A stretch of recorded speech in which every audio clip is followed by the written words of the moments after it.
Toda honra, toda glória e todo louvor seja dado a Deus. Cumprimento a igreja com a paz do Senhor. Tem crente assembleiano aí, irmãos? Cumprimento a igreja com a paz do Senhor. Melhorou.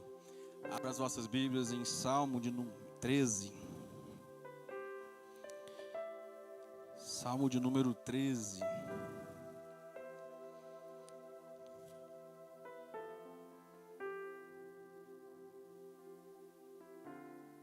Spurgeon diz que quem abre a Bíblia e fala com fidelidade é o próprio Deus falando na terra.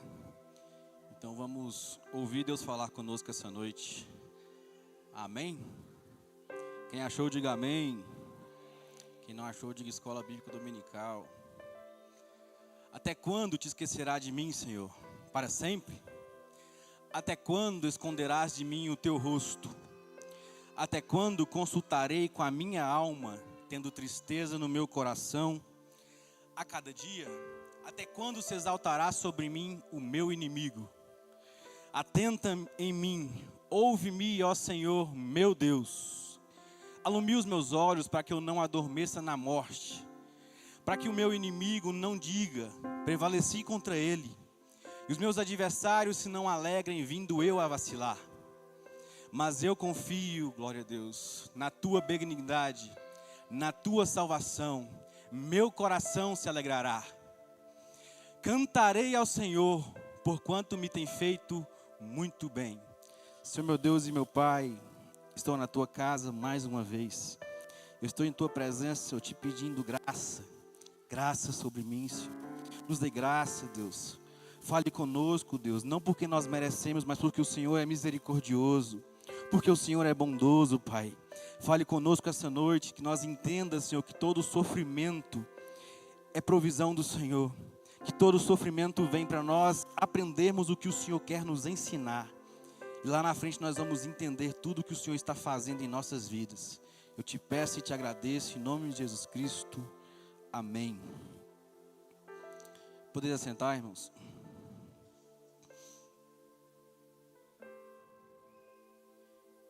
Queria agradecer primeiramente a Deus por essa oportunidade.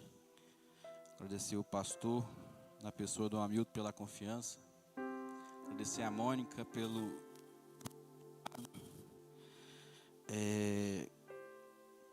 É sempre bom falar do Senhor, mesmo que seja com muito temor e tremor, né, Maico? Que a gente se coloca perante a igreja, mas é sempre bom falar o que Deus colocou nos nossos corações. Essa semana foi uma semana bem corrida, né, Hamilton? Todos os dias a gente tinha evento, organizando esse curso da FACEB. E todos os dias eu chegava em casa, pegava minha Bíblia e falava: Deus, o que o Senhor quer falar com a igreja? Buscava um texto, buscava outro texto, e Deus calado. Conversei até com o Tiago, né? O Tiago perguntou: você vai chegar naquela mesma pegada que você falou sobre avivamento? Eu tentei fazer um sermão sobre avivamento, 4 passos do avivamento, mas nada ligava, Deus não falava, perguntando para Deus: Deus, o que o Senhor quer falar com a tua igreja? A gente sabe que nem tudo é espiritual, a gente também tem que fazer a nossa parte, correr atrás, buscar. E ontem, ao chegar em casa, bem tarde, eu pedindo para Deus, falei: Deus, não sei mais o que fazer, porque eu quero pregar, eu tenho a oportunidade de pregar. Meu pai não vai estar lá para me salvar. E eu preciso pregar.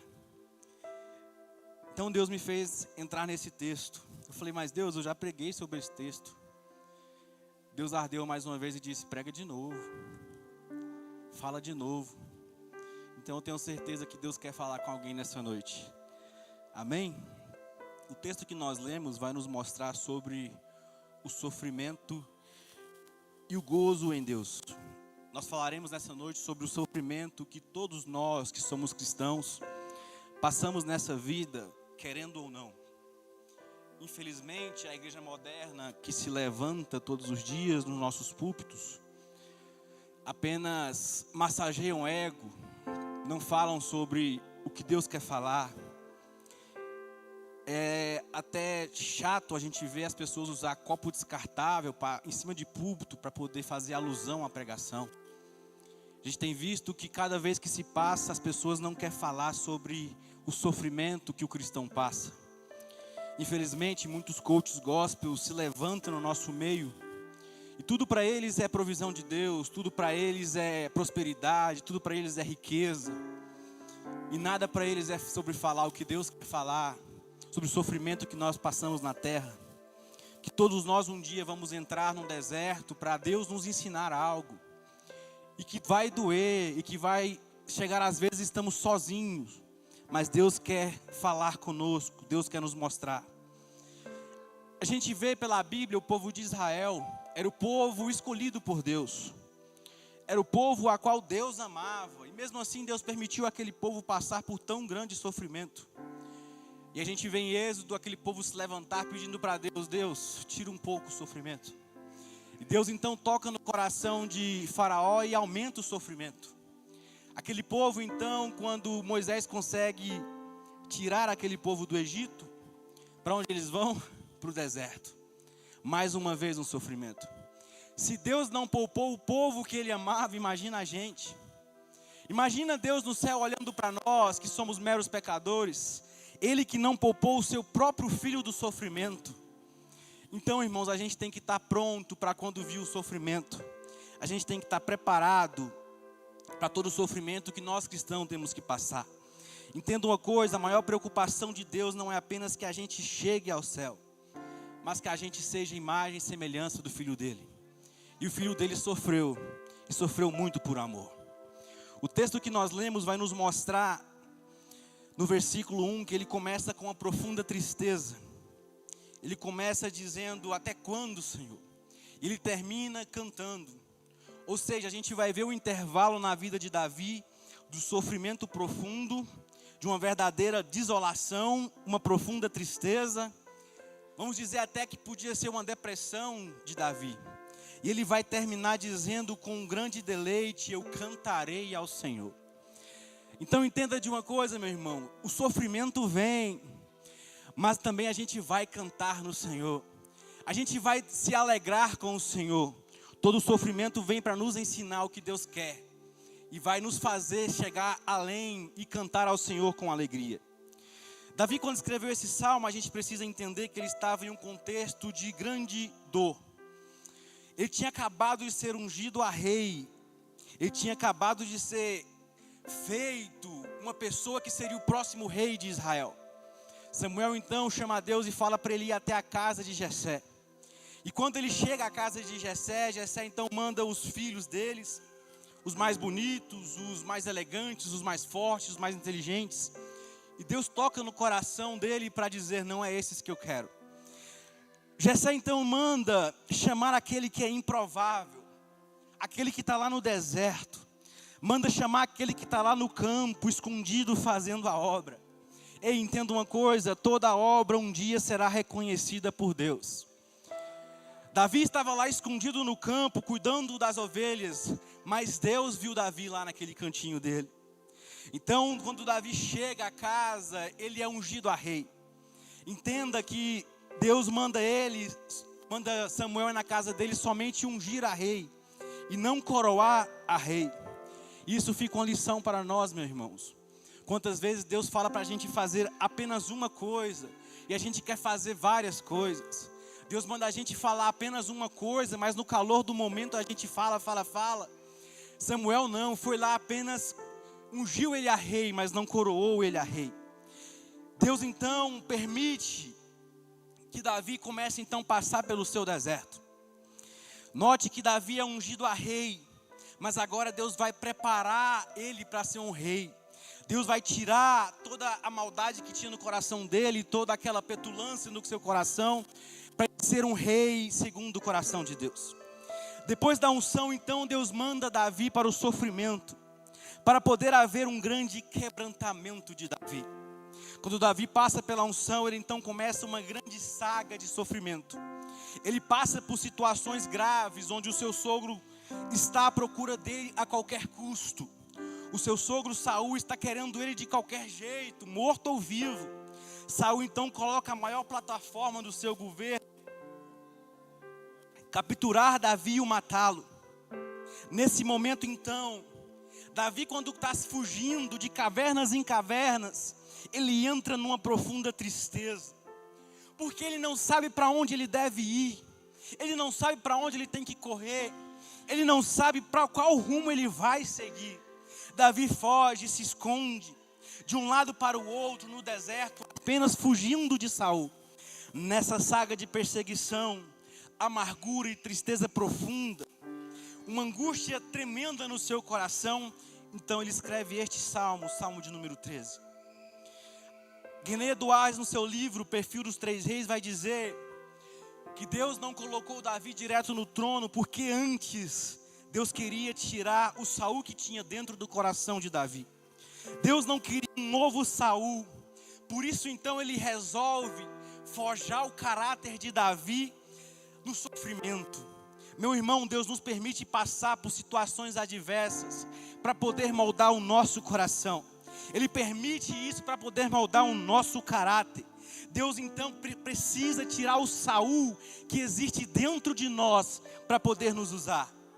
Ele precisa tirar a exaltação que tem dentro do nosso coração. Saul era uma pessoa exaltada. Saul se achava o cara por ser muito bonito. Mas Deus não queria isso de Davi. Por isso então Deus coloca Davi no deserto, para que ele pudesse aprender a sofrer, para não se exaltar quando fosse rei.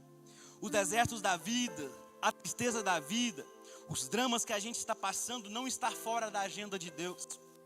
Está dentro de uma agenda de Deus e não é uma obra do acaso.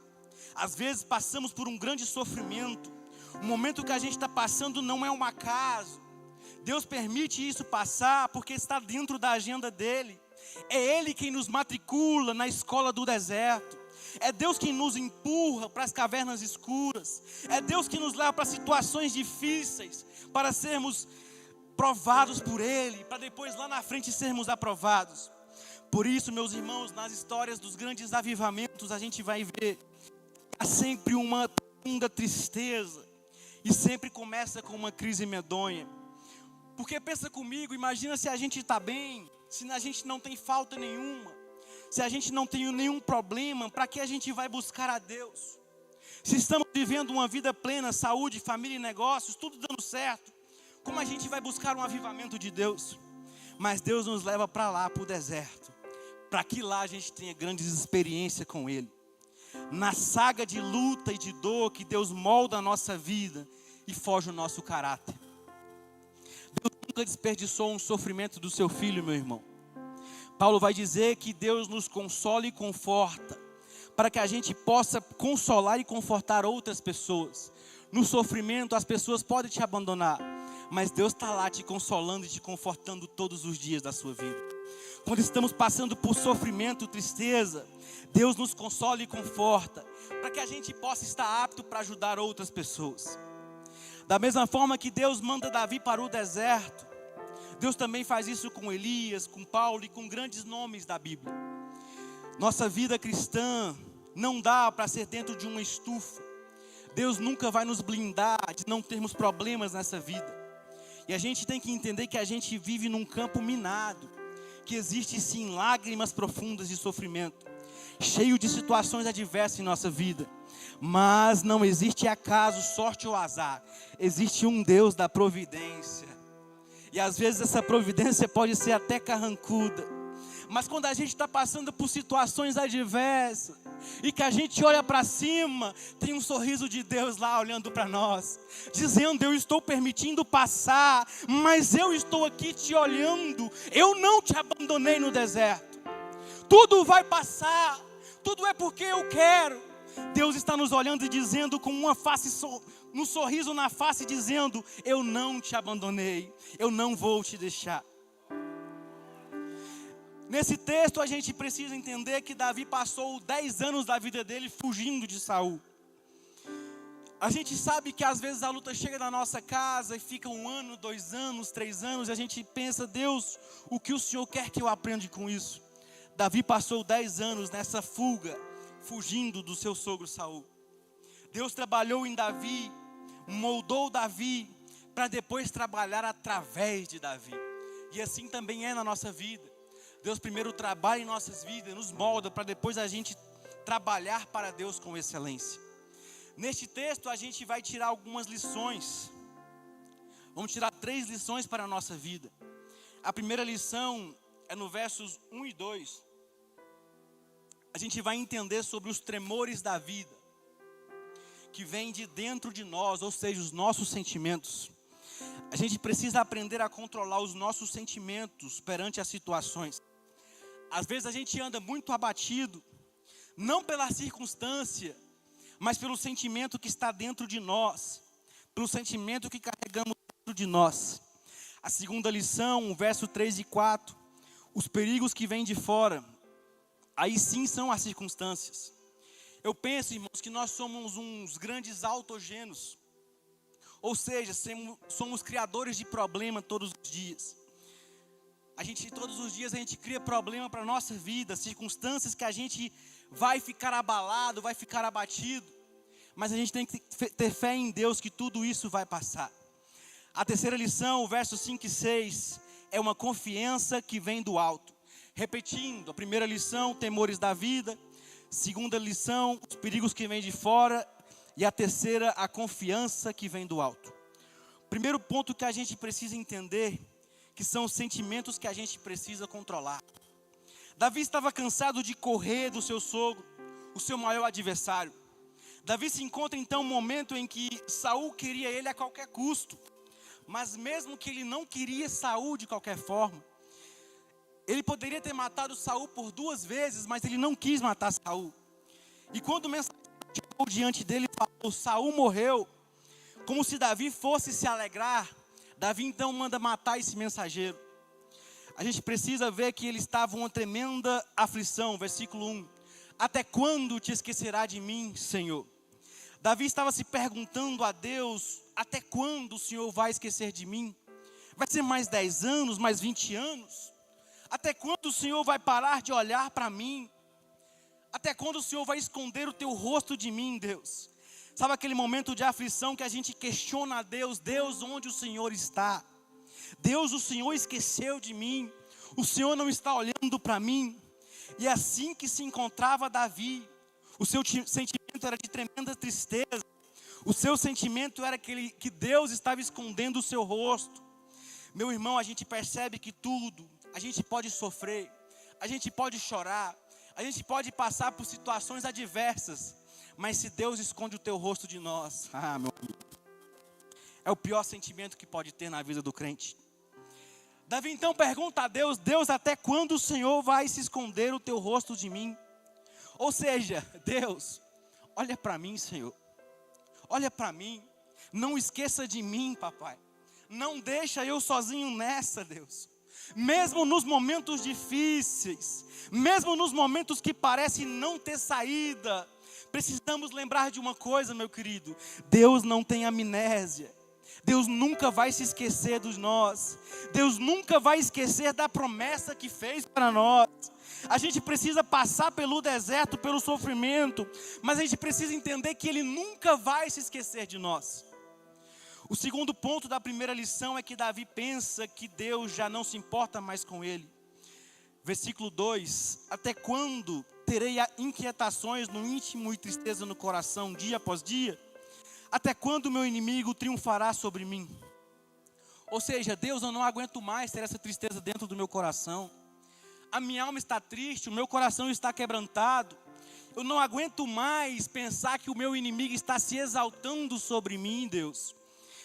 O pior da luta, meu irmão, a gente tem que entender que é quando Deus se esconde. Que a gente começa a pensar tantas coisas do nosso inimigo. Então Davi pensa que ele está longe da presença de Deus. Quantas vezes na nossa vida a gente pensa isso, que a gente está longe da Shekinah de Deus, longe da comunhão de Deus. A gente pensa que a comunhão com Deus foi interrompida. Mas o maior problema nosso, meu irmão, não é sim a ausência de Deus. Chega num ponto de tristeza tão grande que nada mais basta para ele, senão a presença de Deus, senão a volta da presença de Deus para a vida dele. O terceiro ponto é a tristeza de Davi, que é tão grande, Davi é perseguido, Davi não sabe mais o que fazer. Ele diz: Deus, a minha alma está triste, o meu coração está triste. A cada dia que se passa eu não sei mais o que fazer, Deus. O que o Senhor vai fazer por mim? A gente precisa entender que durante esses 10 anos o inimigo de Davi em nenhum momento deu trégua para ele. Em nenhum momento Saul largou ele. Em nenhum momento Saul deixou ele dormir um pouquinho ou descansar. Davi precisava disso para poder ser coroado. Da unção de Davi até a coroação de Davi foi só lutas, foi só problemas, perseguições. Quantas vezes a gente pensa isso, né? Eu vim para a igreja, mas as minhas lutas aumentou. Tudo aumentou na minha vida. E começa então um grande inferno existencial na vida de Davi. Se Davi não passasse pelo deserto, ele não teria êxito como rei. O segundo ponto, a segunda lição que tiramos é as circunstâncias que vêm de fora, os perigos que vêm de fora. A gente percebe que Davi sai da murmuração e entra para a brecha da oração.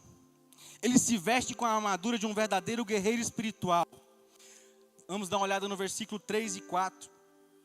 Atenta para mim, responde-me, Senhor, meu Deus. Ilumina os olhos para que eu não durma o sono da morte, para que eu não diga ao meu inimigo, prevaleci contra ele, e não se regozijem os meus adversários, vindo eu a vacilar. A gente percebe então que Davi começa a mudar a sua rota. Ele para de reclamar, ele para de falar que Deus esqueceu dele, e ele começa então a fazer o quê? A orar. E essa é uma grande lição para nós. Muitas das vezes a gente precisa parar de reclamar e buscar a oração. E buscar a Deus de todo o nosso coração. A gente percebe que ele volta o seu coração para o Deus da aliança. Há uma grande diferença quando a gente pensa assim, a gente está orando, Deus, socorre-me. Mas quando a gente diz, Deus meu, me socorre, a gente lembra da aliança que ele fez conosco lá atrás. Ele é o seu Deus, meu querido. Nós temos uma aliança com ele.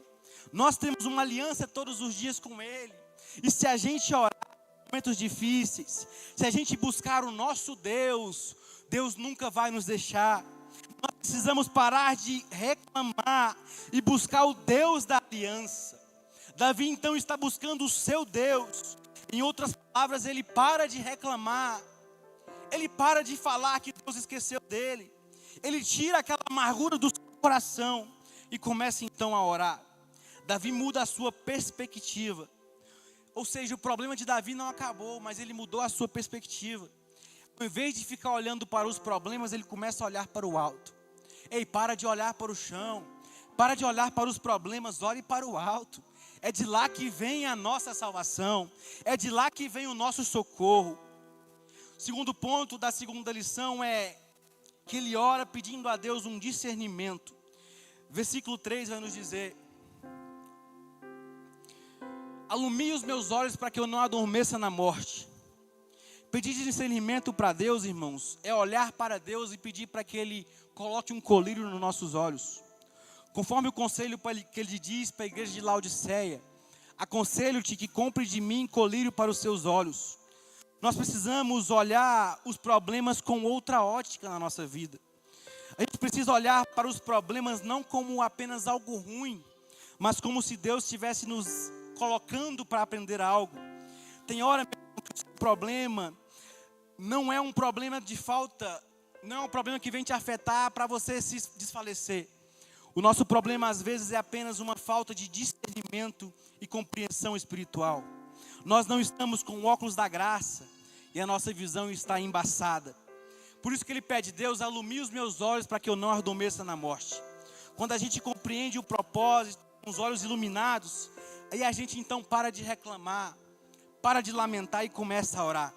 Começamos a entender o projeto de Deus em nossas vidas. A gente começa a olhar a vida com os olhos de Deus.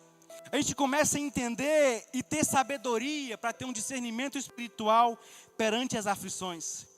Em terceiro lugar, irmãos, da segunda lição é: orar é manter-se sempre vigilante contra as investidas do inimigo. Quando a gente lê o versículo 4, a gente vê que prevaleci contra ele, não se regozijam os meus adversários, vindo eu vacilar. Meu irmão, você vacila durante a sua vida? Durante o dia a dia a gente vacila, porque eu sou um doutor, um PhD em vacilar, eu acho. A gente erra todos os dias da nossa vida, a gente peca das menores formas possíveis. Mas Davi está pedindo para Deus: Deus, não deixa eu vacilar. Não deixa, Deus, eu pecar. Deus olha para mim, para você e sabe que a gente é barro. Por isso o apóstolo Paulo exorta então aquele que pensa estar de pé: segure-se para que não caia. Não pense nós que estamos com essa bola toda, não. A gente precisa pedir a Deus graça, discernimento para não vacilar. Como a gente pode manter firme?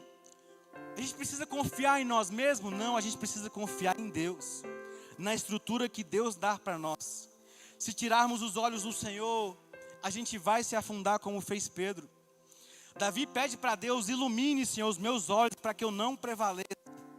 Ou seja, o inimigo não vai prevalecer contra nós se manter sempre vigilante. Se a gente manter sempre pedindo a Deus que Deus não deixe a gente vacilar. Pense, irmão, na história de Pedro. Pedro descendo o monte de Sião, tinha acabado de participar com a Páscoa de Jesus. Jesus então tinha acabado de instituir a ceia. Jesus desce, olha para Pedro e diz: Pedro, Satanás vai querer você. Pedro, para peneirar com você como trigo, Satanás vai te querer, Pedro. Não deixe a sua fé desfalecer, Pedro. Pedro então vira para Jesus cheio de si e fala: Deus, as pessoas podem te abandonar, as pessoas podem te largar, mas eu não. Eu nunca vou te deixar, Jesus. Pedro estava cheio de autoconfiança. Pedro estava dizendo: Deus, Senhor, eu nunca vou te deixar, Senhor. Pode ficar tranquilo, Senhor. Sossega o seu coração que eu nunca vou te deixar. Pedro estava sendo desonesto ali, meu irmão? Não. Mas ele estava falando tudo do seu coração. Ele não estava lembrando que a base do coração dele é em Jesus. O intervalo, meu irmão, da nossa autoconfiança e a queda é assim. É no estalar de dedos. Ninguém sai de casa dizendo: vou ali pecar, vou ali adulterar, vou ali passar a perna em alguém, só se for um louco. Então a gente precisa estar sempre vigilante. A gente precisa estar sempre pedindo a Deus: Deus, não deixa eu vacilar. Deus, não deixa eu vacilar. Porque um minuto de bobeira nossa, um minuto de desatenção nossa e descuido, a gente cai no chão e é difícil se levantar. Por isso então Davi pede para Deus: ilumina os meus olhos para que eu não cochile, para que eu não pare de olhar para ti. Eu preciso correr. Quarto e último ponto é a confiança que vem do alto, versículos 5 e 6. Mas eu confio na tua benignidade, na tua salvação, meu coração se alegrará. Cantarei ao Senhor porquanto me tem feito muito bem. Percebe-se uma coisa aqui: as circunstâncias, os fatores externos não mudaram perante Davi. A perseguição contra Davi continua a mesma. Mas o que mudou em Davi foi a sua perspectiva. Se a gente olhar a história do povo de Deus do passado até aqui, até os nossos dias, não teve alívio. Não teve um paraíso para eles, até porque o nosso paraíso não é aqui, é no céu. Ou seja, meu irmão, entenda uma coisa: as lutas vão continuar. As dificuldades vão continuar. Mas o que precisamos mudar é a nossa perspectiva. É como a irmã cantou o hino de Jó. Se a gente perceber a história de Jó, quando ele escreve o capítulo 42, ele vai dizer: agora eu sei que tudo pode, nenhum dos seus planos podem ser frustrados. Eu conhecia só de ouvir, mas agora os meus olhos te veem. Jó escreveu isso, ele não tinha acabado a sua luta. Jó ainda estava abandonado. Jó estava doente, falido. Ele estava enlutado, criticado pelos amigos e abandonado até pela sua própria mulher. Mas o que mudou na vida de Jó foi o entendimento. Porque quando o nosso entendimento muda, Deus muda as nossas circunstâncias. O primeiro ponto da terceira lição é fé, confiar sem vacilar na graça de Deus. Versículo 5, no tocante em mim eu confio na tua graça. Nós podemos dizer isso quando estamos em uma luta. Lembra de Jó no fundo do poço? Mas de uma coisa eu sei que meu Redentor vive. Ele estava passando por uma luta gigante, mas ele diz: Deus, eu estou confiando na tua graça. Está passando problemas financeiros? Quanto a mim, Deus, eu confio na tua graça. Está passando por uma luta? Quanto a mim, Senhor, eu confio na tua graça. Está passando uma tempestade dentro de casa? Quanto a mim, Senhor, eu confio na tua graça. Na hora da morte? Quanto a mim, Senhor, eu confio na tua graça. Entenda uma coisa, a graça sempre é melhor do que a vida. A gente precisa confiar na graça de Deus. Paulo estava doente, Paulo estava sofrendo, ele tinha espinho na sua carne. Ele então pede para Deus, Deus, me cura. Deus então olha para ele. Esse Paulo é o mesmo que orou para muita gente ser curada. Mas nesse momento ele está pedindo para Deus, Deus me cura. Deus então vira para ele e diz, Paulo, a minha graça te basta, pois o meu poder se aperfeiçoa na sua fraqueza.